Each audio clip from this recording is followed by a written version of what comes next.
Hello guys, welcome to this video. So in this video I'll show you how to run SFC and DISM scan inside your Windows machine to actually repair and fix corrupted system files. So these are two basic scans that you can run inside your terminal.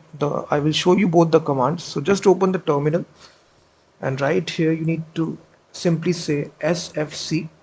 Just type this SFC and after that space slash scan now. This is the first command here, SFC space slash scan now. So this is the first command, and for this to run you must be an administrator.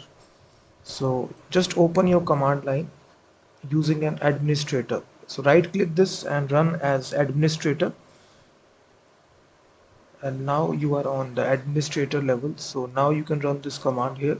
Simply type this command and now it will actually do the whole system scan here. So this can take some time here for the verification to complete, and this will actually fix any sort of files that are corrupted inside your system, and this will hardly take let's suppose around about 5 minutes to complete, and it will verify the whole system issues related to your system. If you have any sort of corrupted files, it can fix your system.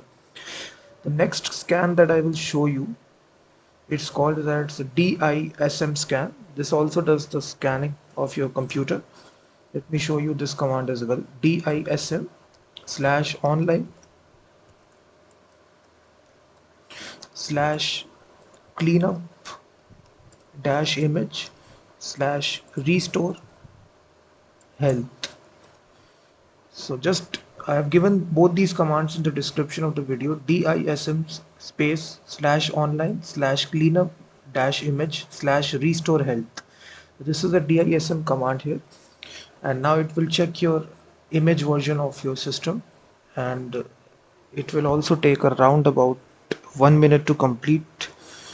So these are two commands that you can run here inside your Windows machine to actually fix and repair corrupted system files which are there.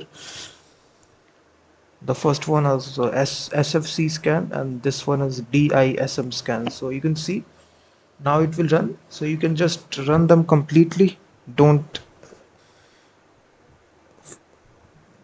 press any key, just run them in the background, and when they are completed they will show you, or they will automatically fix your system issues or any files that were corrupted. Or so in this easy way you can run both these scans.